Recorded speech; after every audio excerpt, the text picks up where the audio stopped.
Olá, eu sou o professor Luciano de Gianpietri e na aula de hoje de Algoritmos e Estruturas de Dados 2, nós vamos continuar falando sobre o acesso à memória secundária. Se vocês se lembram da última aula, a gente estava descrevendo, né, como que se faz o acesso ao disco e justificando o motivo de demorar para fazer algumas operações. Né? A gente precisa do braço de leitura se movimentar e do disco estar girando para você achar exatamente o setor onde você quer buscar uma dada informação.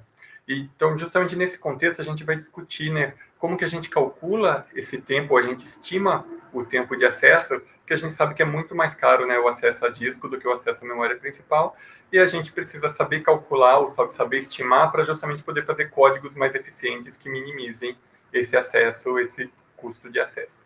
Então, só lembrando, né, o acesso a disco ele é caro, né, em termos de tempo, e a gente vai tentar escolher estruturas aí de dados que diminuam esse acesso. Né? A gente vai querer organizar nossos arquivos, nossos dados, de alguma forma que a gente consiga minimizar esse acesso.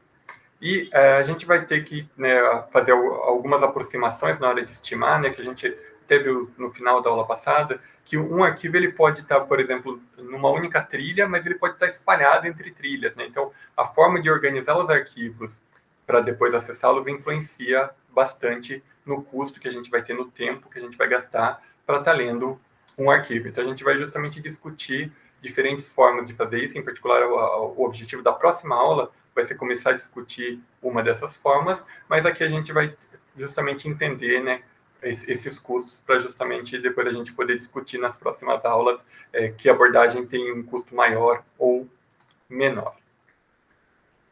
Então, para simplificar os nossos cálculos, a gente vai fazer o seguinte, né? A gente vai considerar que é sempre necessário fazer um SIC por pedaço de arquivo a ser lido, né? Se meu arquivo está dividido em vários pedaços, ou se eu vou ler o arquivo em várias operações, né? Eu vou ler um conjunto de registros, depois outro conjunto e assim por diante, eu vou considerar que eu vou ter um custo da operação SIC, né? Que é justamente aquela operação que a gente viu na última aula de mover o braço de leitura e aguardar também o disco girar até chegar no setor que a gente deseja.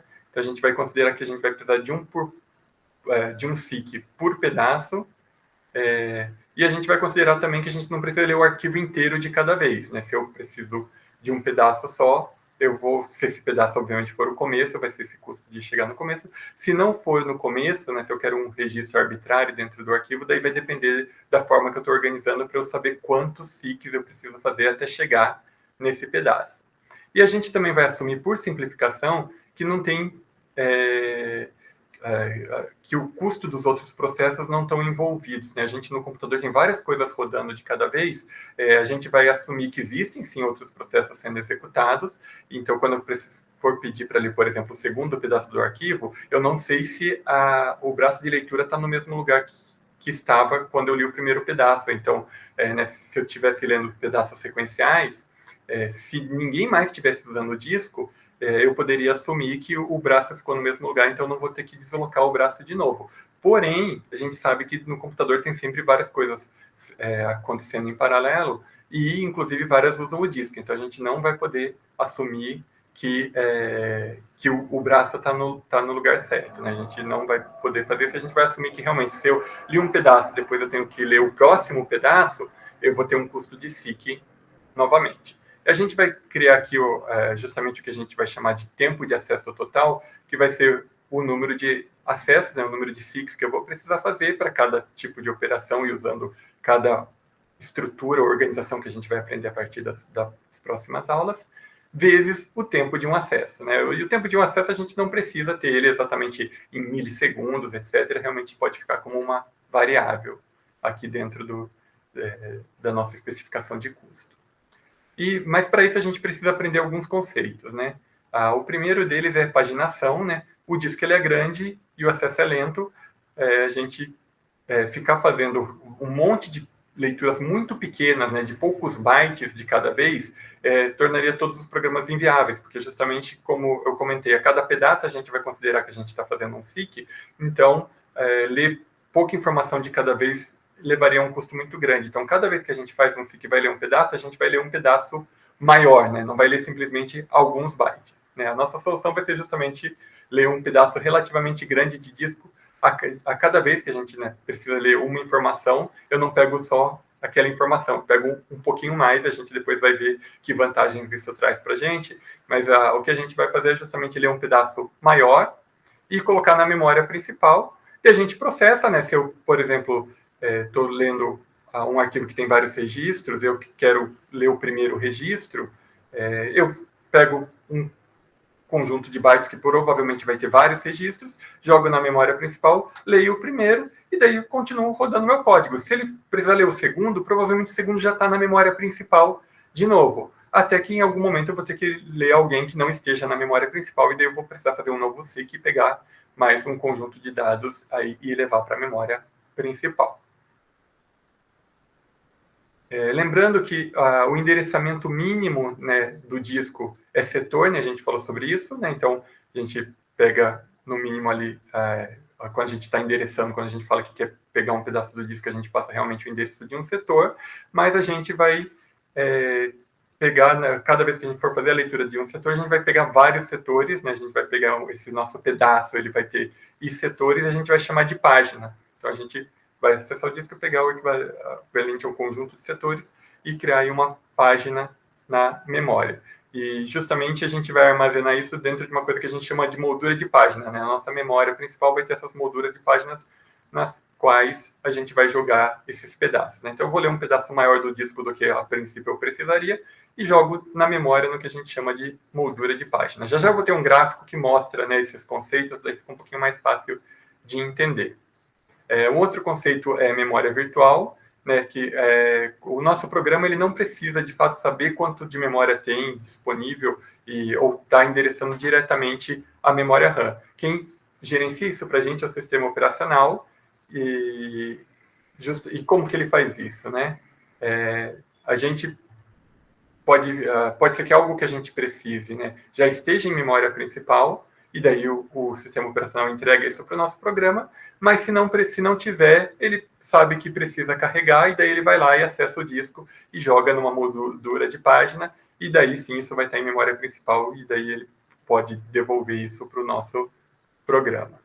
E o que pode acontecer, né, lembrando, né, que o disco costuma ser muito maior do que a memória principal, né, em termos de capacidade de armazenamento, pode ser que todas as molduras que eu tinha disponível, né, meu computador está rodando já há certo tempo, e eu já carreguei, né, vários pedaços diferentes do disco na memória, e eu fiquei sem memória disponível para carregar novos pedaços. E daí justamente o sistema operacional que decide qual moldura que vai ser liberada, né, qual moldura de página vai ser liberada para eu poder carregar novos pedaços, né? Tipicamente ele usa ali uma estrutura de prioridade, vendo o que não está sendo usado há mais tempo, né? O que não está sendo usado há mais tempo ele libera e pega esse novo espaço que estava no disco que eu quero carregar para a memória e coloca no lugar dessa outra moldura, né? Ou coloca nessa moldura que estava guardando outra informação.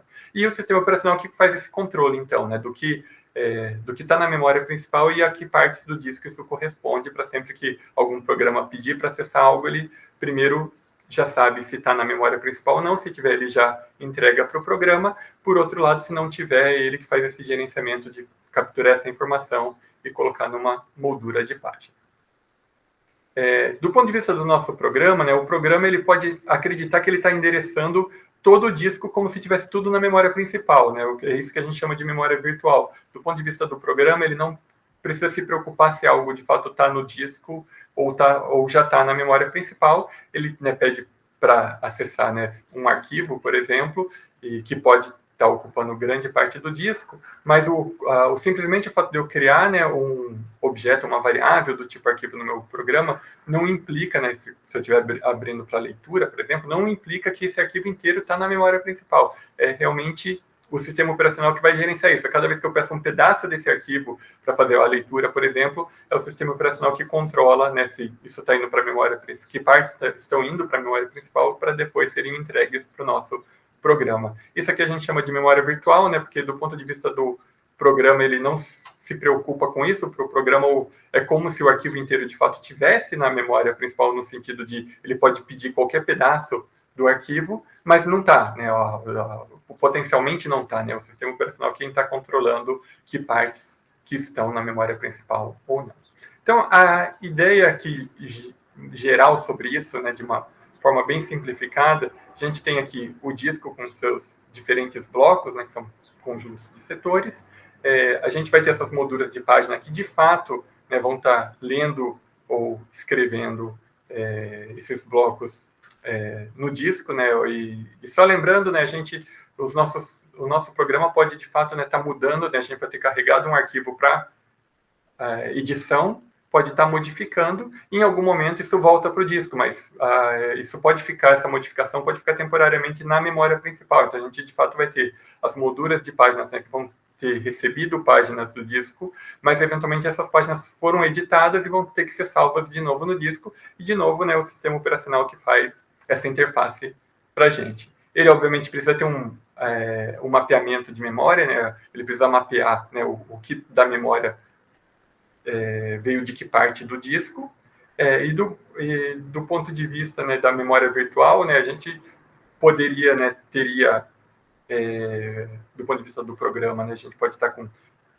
tá endereçando toda a memória ou todo o disco, mas de fato o que existe é esse mapeamento de partes do disco estarem na memória principal e partes não vão estar.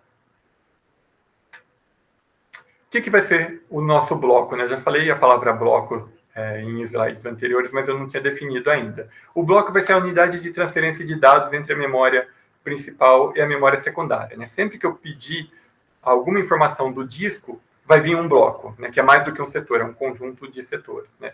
Do ponto de vista de disco, né, existe uma coisa chamada de bloco físico, que é um setor, que é a menor unidade possível, mas o sistema operacional tipicamente define um bloco lógico, que é isso que a gente vai estar usando aqui, que corresponde a um conjunto de vários setores, justamente por esse princípio de sempre que for ler, não ler só uma coisa, não ler o mínimo possível, né, que o mínimo possível seria, de fato, um setor. Mas, do ponto de vista do sistema operacional, o que ele geralmente considera como o mínimo possível é um conjunto de setores, e é isso que a gente chama de bloco lógico, mas dentro da disciplina a gente vai chamar isso só de bloco, e geralmente tem alguns kbytes, por exemplo, 4 kbytes. E a gente vai usar, né, como eu comentei, né, o termo bloco, quando a gente estiver usando, a gente vai estar pensando no bloco lógico, a gente não vai usar a expressão bloco físico para nada, a gente pode eventualmente usar setor de novo, mas bloco a gente sempre vai estar falando dessa unidade mínima que a gente está carregando do disco para a memória ou salvando no disco. A gente também não vai salvar um byte no disco, sempre que a gente quiser salvar, se a gente modificar um byte de alguma coisa e quiser salvar no disco, na verdade a gente vai estar salvando um bloco no disco.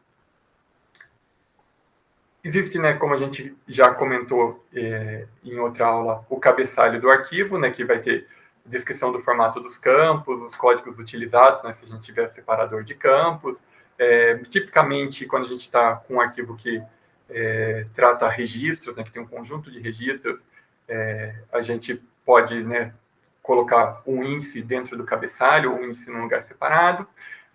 Geralmente, né, já que um arquivo pode ser tipicamente é formado por vários blocos, é indicado no cabeçalho qual é o primeiro e qual é o último bloco desse arquivo, e, né, pode ter informações para determinar os endereços dos seus blocos, lembrando que um arquivo pode estar espalhado dentro do disco, como se fosse uma lista ligada, né? Então, esse é uma das formas que a gente vai aprender de espalhar um arquivo dentro do disco, mas tem outras também, né? Então, tem que ter alguma forma de saber como que eu acho o resto de um arquivo a partir do seu primeiro bloco.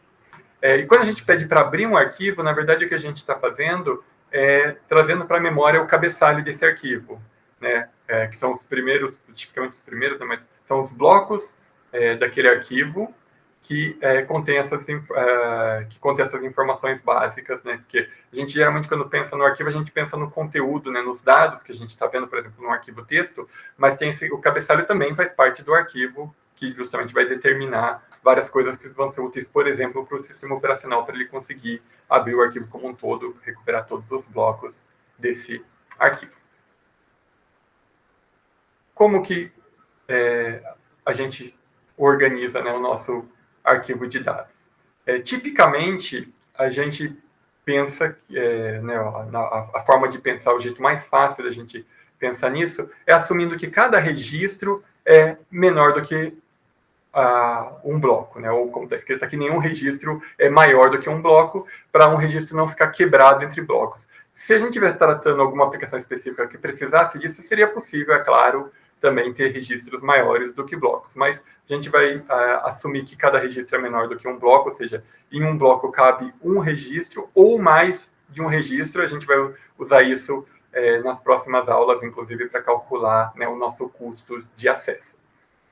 Então, né, sendo R o tamanho do nosso registro, e aqui a gente vai começar falando de tamanho fixo, só para simplificar, e B o tamanho do bloco, a gente tem uma coisa chamada de fator de blocagem, que é justamente o tamanho do bloco dividido pelo tamanho do registro arredondado para baixo, e fator de blocagem nada mais é do que quantos registros inteiros cabem dentro de um bloco. Isso vai ser útil para a gente quando a gente for discutir, né, justamente o número de leituras que a gente precisa fazer no nosso disco. Tem várias formas de fazer né, o armazenamento dos nossos registros, dos nossos blocos. A gente vai discutir um pouco mais de organização a partir da próxima aula, mas aqui a gente já vai falar um pouquinho sobre essa questão dos registros, né? Uma delas é a organização espalhada, que os blocos são totalmente preenchidos. Então, o que eu quero dizer? Se cabem 3 registros dentro de um bloco, mas caberiam, na verdade, 3,5, né? Não cabe 4, mas cabe mais do que 3, eu coloco realmente 3,5. Eu coloco os 3 primeiros registros, vou colocando o registro até encher o bloco. O registro número 4 não caberia nesse bloco aqui, e tudo bem, eu coloco o quanto cabe dele nesse bloco, e o restante no bloco seguinte. Essa é uma forma de fazer isso. O problema, né, a principal desvantagem é que, eventualmente, se eu quero acessar um único registro, eu sou obrigado a ler pelo menos 2 blocos. Por outro lado, não desperdiça espaço dentro do bloco. Uma outra forma é a organização não espalhada, que realmente, se não cabem 4 registros dentro de um bloco, eu só coloco 3. Né? Então, eu acabo desperdiçando um pouco de espaço de cada bloco. Né? Nesse exemplo gráfico que eu estou mostrando, tanto aqui quanto no slide anterior, os registros não estão com tamanho fixo, mas a lógica serve, né, tanto para registro de tamanho fixo quanto para registro de tamanho variável. Né? Se tiver tamanho fixo, a diferença é que eu sei exatamente quantos registros eu terei em cada bloco, né, porque que vai ser justamente o fator de blocagem. Por outro lado, se tiver tamanho variável, não dá para saber exatamente quantos vão ter por bloco. E se tiver tamanho fixo, eu consigo, inclusive, saber quanto que eu estou perdendo de espaço por bloco, que vai ser justamente o tamanho do bloco menos o fator de blocagem vezes o tamanho do registro, né? Que é justamente quanto sobra ali que eu não estou conseguindo usar. Essa organização ela é bastante utilizada, né, com a não espalhada, porque facilita a localização de registros, porque, de fato, cada registro está inteiramente em um único bloco. Né? Vai ter mais de um registro no mesmo bloco, mas não vai ter um registro quebrado entre blocos. Então, é comum usar esse tipo de abordagem, apesar de ter esse desperdício de espaço. Bom, todas as operações, né, que a gente vai estar fazendo por blocos. Né? Como eu comentei, o bloco vai ser a unidade básica que a gente está fazendo. Então, cada leitura ela vai ler um bloco de cada vez. Cada escrita vai ler vai escrever em um bloco de cada vez. Né? Como eu tinha comentado, mesmo se eu mudei um único caractere de uma dada informação de um arquivo, quando eu for salvar isso, eu vou ter que salvar o bloco inteiro, porque é a nossa unidade básica.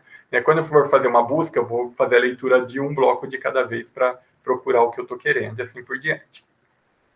Vale lembrar, né, que nossos arquivos não são estáticos, né, eles podem crescer ou diminuir de tamanho. Então, essas são algumas das preocupações que a gente vai ter na próxima aula, né, de justamente como que eu organizo os meus registros, ou o meu conjunto de blocos, né, os registros vão estar em blocos, então como que eu organizo os registros e os meus blocos, sabendo que os arquivos são dinâmicos e eu vou precisar fazer operações, né, de leitura, né, para consultar um dado e para fazer uma busca, vou fazer escrita, né, vou adicionar registros, vou excluir registros e vou editar, né, vou modificar registros. Então, a gente vai ter que ter estratégias que levem isso em conta, né, e quais são essas estratégias que justamente a gente vai ver uma por aula a partir da próxima aula, né? Sequencial não ordenado, então eu vou realmente colocar um bloco do lado do outro, como se fosse um arranjo contínuo ali de memória. Sequencial ordenado, né? Ele vai ter essa alocação sequencial, mas eu vou ordenar meus registros lá dentro. Por listas ligadas, né? Então os blocos vão ficar espalhados e, por exemplo, cada bloco vai indicar onde está o próximo, por isso o princípio da lista ligada. Indexada, que eu vou ter um índice que fala, né, onde está cada um dos meus blocos. Usando estruturas de árvore, assim como a gente usou em algoritmos de estruturas de dados árvores para organizar nossa informação, aqui a gente vai ter outros tipos de árvores para organizar a informação em disco, ou usando o hashing, também conhecido como espalhamento, que é uma outra estratégia que ajuda você a saber, né, dado um registro, por exemplo, que você está procurando, a saber onde que ele vai estar, em que parte, em que bloco, em que parte do disco ele vai estar.